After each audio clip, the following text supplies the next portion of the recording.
Good morning. This is Japanese Economic Review Channel. Today, we review the events of yesterday, May 14th, 2026, a day marked by extreme volatility and historic milestones. We witnessed a significant divergence between global macro indicators and domestic market performance, highlighted by a record-breaking trading volume in Tokyo and a dramatic intraday reversal.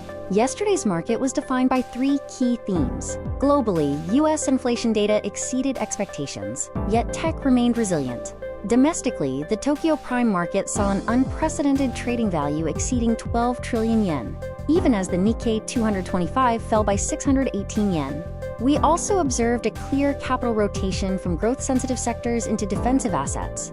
In the US, April's PPI rose by 1.4%, vastly exceeding the 0.5% estimate and cementing inflation fears. While the Dow Jones fell for a fourth straight day, the Nasdaq hit a record high.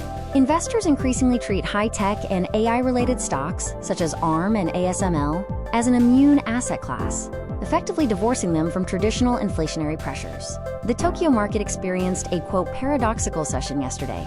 In the morning, the Nikkei hit an all-time intraday high of 63,385, riding the wave of U.S. tech momentum. However, momentum stalled as investors adopted a wait-and-see stance ahead of the U.S.-China summit. A disappointing earnings forecast from Fujikura at 2 p.m. acted as the catalyst that burst the morning's bubble. The sheer scale of yesterday's activity was historic. Trading value on the prime market reached 12.03 trillion yen, shattering the previous record. This massive volume indicates significant institutional rotation and active liquidation, rather than passive retail movement. By the close, market breadth was decidedly negative, with decliners significantly outnumbering advancers. A distinct risk-off rotation occurred yesterday. Cyclical sectors like non-ferrous metals and real estate faced heavy selling. Conversely, capital sought refuge in traditional defensive plays. We saw notable gains in the fishery and agriculture and pulp and paper sectors, as investors looked for safe havens amidst heightened macro uncertainty. The Growth 250 index also faced downward pressure, echoing the broader market's weakness as profit-taking intensified. However, there were frontier exceptions. Specialized companies in the space and AI sectors, such as QPS Holdings and ExoWizards, bucked the trend.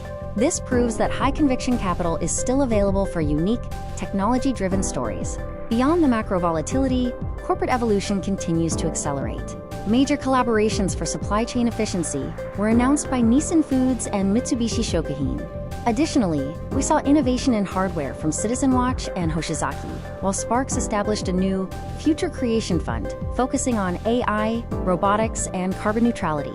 In conclusion, yesterday's events revealed a macro paradox where record volumes collided with sticky inflation realities. While Japan remains sensitive to U.S. tech euphoria, the violent afternoon sell-off highlights our market's vulnerability to sudden shifts. Going forward, the market's focus will likely shift from broad macro themes to individual corporate earnings and capital efficiency. Thank you for watching the Japanese Economic Review. We look forward to having you with us again.